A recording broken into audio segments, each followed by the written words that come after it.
Hi friends, ये हमारी मोहब्बत की अधूरी दास्तां कहानी का 5वां एपिसोड है। अगर आपने इसके पहले वाले एपिसोड नहीं देखे हैं तो प्लीज़ आप पहले वो देखें, तभी आपको कहानी इंटरेस्टिंग लगेगी। काव्य उसके सामने वाली दीवार को घूरे जा रही थी।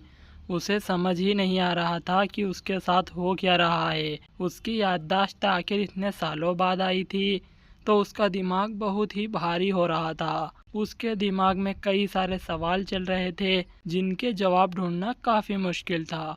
काव्या को यूं उदास देख प्रशांत समझ गया कि उसके दिमाग में बहुत सारे सवाल चल रहे हैं। उसे अपना पास्ट याद आ रहा था। प्रशांत को लगा कि काव्या अगर यूं ही सोचती रही तो उसे सदमा लग जाएगा और उसने इस टॉपिक को चेंज करते हुए कहा, दीदी आई एम सॉरी, मेरी वजह से आप पास्ट में खो गई हो। आपका पास्ट जो भी था वो बीत गया।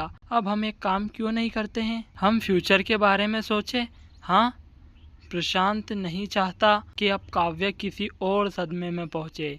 फिर काव्य उसे सदमे से बाहर निकली और उसने प्रोग्रामिंग की किताब पढ़ना शुरू की। अब वो अस्पताल से जाने के लिए जल्दी भी नहीं कर रही थी क्योंकि उसे पता था कि प्रशांत के अकाउंट में पैसे हैं, तो अब उसे पैसे की चिंता खत्म हो चुकी थी। काव्य बहुत ही समझदार लड़की है। वो बहुत जल्द ठीक होना चाहती है ताकि वो बाहर जाकर बहुत पैसे कमा सके और अपने चाचा का इलाज करवा सके। अब प्रशांत की भी एग्ज़ाम ख़त्म होने वाली थी। उसकी एग्ज़ाम आने में कुछ ही दिन बाकी थे। काव्या को इतना पढ़ते देख प्रशांत को उससे कुछ सीखने को मिला। उसे इतना पढ़ता देख प्रशांत उसके दिमाग पर शक करने लगा। इसका दिमाग है या कुबेर का खजाना। फिर उसने भी प्रोग्रामिंग की बुक्स उठाई और पढ़ने लग गया। उसे जो कुछ समझ नहीं आता वो खड़ा होता और काव्य से पूछता। अब उसे एक इंटेलिजेंट दीदी जो मिल चुकी थी तो उसकी सारी समस्या दूर हो जाएगी। ऐसा करते कराते 2 दिन बीत गए। पिछले 2 दिन में काव्य ने 5 किताबें पढ़ ली थी और उसे प्रोग्रामिंग के बारे में सारी नॉलेज हो चुकी थी। प्रशांत उससे कुछ सवाल करता तो उसका जवाब चुटकियों में वो दे देती। फिर काव्य ने प्रशांत से कहा, प्रशांत, तुम्हारे कॉलेज में प्रोफेशनल बुक नहीं है क्या? ये बुक तो कॉलेज स्टूडेंट के लिए है, मुझे प्रोफेशनल लेवल की बुक चाहिए। प्रशांत ने मुंह फुलाते हुए कहा, दीदी ये वही बुक्स है जो मेरे प्रोफेसर ने मुझे पढ़ने को कहा। मैंने इन बुक को पढ़ा तो मुझे इनमें से बहुत ही कम चीज़ें समझ में आई और आपको इससे भी ऊंची लेवल की बुक चाहिए। अरे आपका दिमाग तो मुझसे 10 गुना ज़्यादा चल रहा है प्रशांत।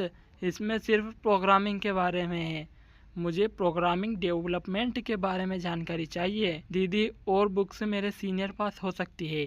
तभी उसने अपने सीनियर राजीव को फ़ोन लगाया। उसने उसे अपनी कंपनी आने को कहा। मेरी आप लोगों से रिक्वेस्ट है कि आप वीडियो के साथ साथ चैनल को सब्सक्राइब भी कर दो।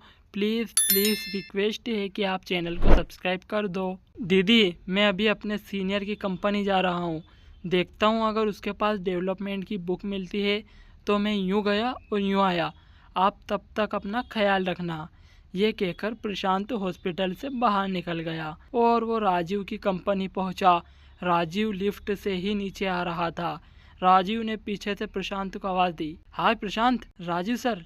लेकिन राजीव के साथ आ रहे आदमी को देखकर प्रशांत हैरान हो गया। हालांकि प्रशांत ने आदित्य को 6 साल पहले देखा था, लेकिन आदित्य आज भी वैसा ही लग रहा था जैसे 6 साल पहले लग रहा था। और उसके साथ आ रहा मैनेजर जो 2 दिन पहले प्रशांत के घर आया था, लेकिन मैनेजर ने प्रशांत को पहचान लिया था।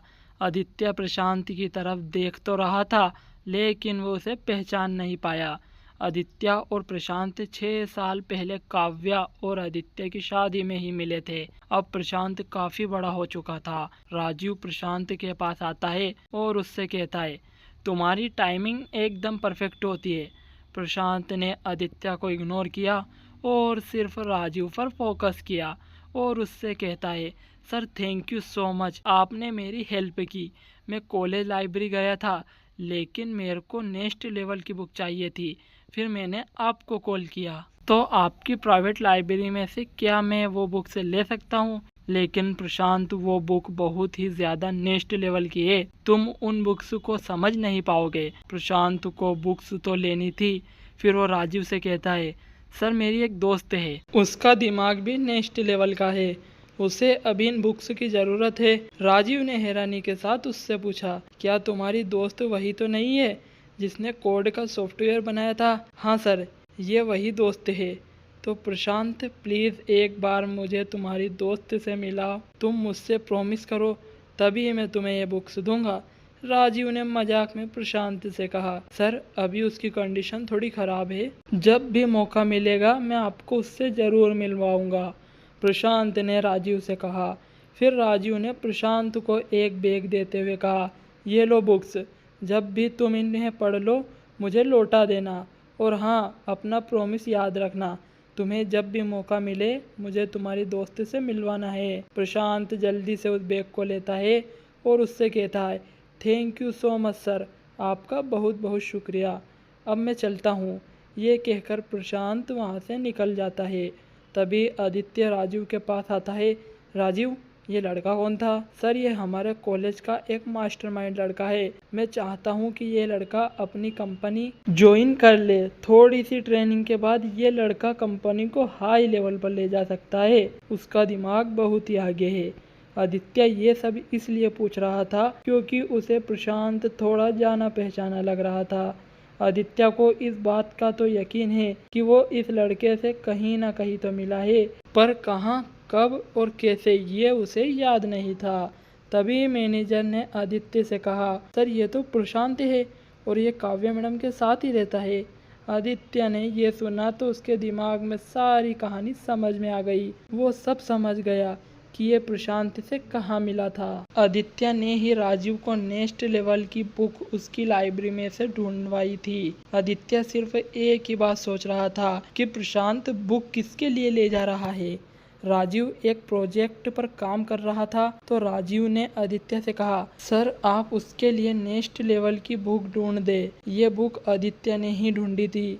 आदित्य और राजीव एक अच्छे दोस्त थे, इसलिए राजीव आदित्य को किसी न किसी चीज के लिए रोज कहता ही रहता है। आदित्य ने उसके लिए सबसे डिफिकल्ट बुक चूज की थी। वैसे प्रशांत ने भी तो राजीव से कहा था कि उसे डिफ़िकल्ट बुक चाहिए। आई होप आप लोगों ने चैनल को सब्सक्राइब तो कर ही दिया होगा और वीडियो को लाइक नहीं किया है तो प्लीज़ वीडियो को लाइक कर दे और एक प्यारा सा कमेंट कर दे जिसमें नए अपडेट हो, नई प्रोग्रामिंग के बारे में हो, बिल्कुल सारी चीज़ नहीं हो। फिर राजीव ने आदित्य से कहा कि प्रशांत कह रहा था कि वो बुक से किसी अपने दोस्त के लिए ले जा रहा है। फिर आदित्य मुस्कुराते हुए वहाँ से निकल गया और राजीव अपने काम पर लग गया। ये कंपनी आदित्य और राजीव की पार्टनरशिप की कंपनी है। दूसरी तरफ प्रशांत वो बुक ले जाकर अपनी बहन को दे देता है। काव्या को वो बुक पढ़ने में बहुत अच्छा लग रहा था क्योंकि उसे नई टेक्नोलॉजी के बारे में पता चल रहा था। प्रशांत अपनी बहन को इतनी डिफिकल्ट बुक पढ़ते देख अब आश्चर्यचकित नहीं हो रहा था क्योंकि उसे अपनी बहन के इस टैलेंट का पता पहले से ही चल चुका था। जब प्रशांत राजीव को बुक लौटाने वापस गया, सर ये लो आपकी बुक्स। राजीव ने हैरानी के साथ प्रशांत से पूछा, प्रशांत क्या ये सारी बुक्स उन्होंने पढ़ ली है? प्रशांत ने हंसते हुए कहा, हाँ सर, अगर आपके पास इससे भी डिफिकल्ट बुक्स है तो आप प्लीज मुझे वो दे दे। ये कहकर प्रशांत खुद हंसने लगा। ये सुनकर राजीव चौंक गया। अरे भाई ये कौन है? मुझे नहीं लगता कि ये एक इंसान है। मैंने जो बुक दी थी वो सबसे डिफ़िकल्ट बुक थी, इससे डिफ़िकल्ट बुक अभी तक आई ही नहीं, ये सबसे ज़्यादा डिफ़िकल्ट बुक थी। फिर राजीव ने सवाल भरी नज़रों से प्रशांत के कंधों पर हाथ रखा। देखो जूनियर, मुझसे मत छुपाओ कि ये तुम्हारी दोस्त है कौन, तुम्हें अब तो मुझे उससे मिलाना ही पड़ेगा। इस बात में रिक्वेस्ट कम और ऑर्डर ज़्यादा लग रहा था, अपने सीनियर का और वो भी अपने जूनियर पर। प्रशांत ने कहा, सर ऐसा नहीं है कि मैं उन्हें आपसे मिलवाना नहीं चाहता हूँ, मैंने तो आपसे प्रॉमिस किया है, मैं आपको पक्का उनसे मिलवाऊंगा। अभी उनकी तबीयत ख़राब है, जैसे ही उनकी तबीयत ठीक होगी मैं आपको उनसे मिलवा दूंगा। प्रशांत की इस बात में राजीव को सच्चाई नज़र आ रही थी। ठीक है प्रशांत, मैं तुम्हारी बात को समझ रहा हूँ, लेकिन जैसे ही तुम्हें मौका मिले मुझे उनसे ज़रूर मिलवाना। प्रशांत वहां से जाने लगा। फिर राजीव ने उससे कहा, प्रशांत, अगर तुम्हारी दोस्त को जॉब की ज़रूरत हो तो उन्हें तुम बिना डरे यहाँ पर ले आना। उन्हें एक अच्छी सैलरी के साथ जॉब मिल जाएगी। अब आगे का जानेंगे हम इस कहानी के अगले एपिसोड में। अगर आप लोगों ने चैनल को सब्सक्राइब नहीं किया है तो प्लीज़ चैनल को सब्सक्राइब कर दो, ताकि हम इस कहानी का अगला एपिसोड डालें तो आपको नोटिफिकेशन मिल जाए। Thanks for watching my videos.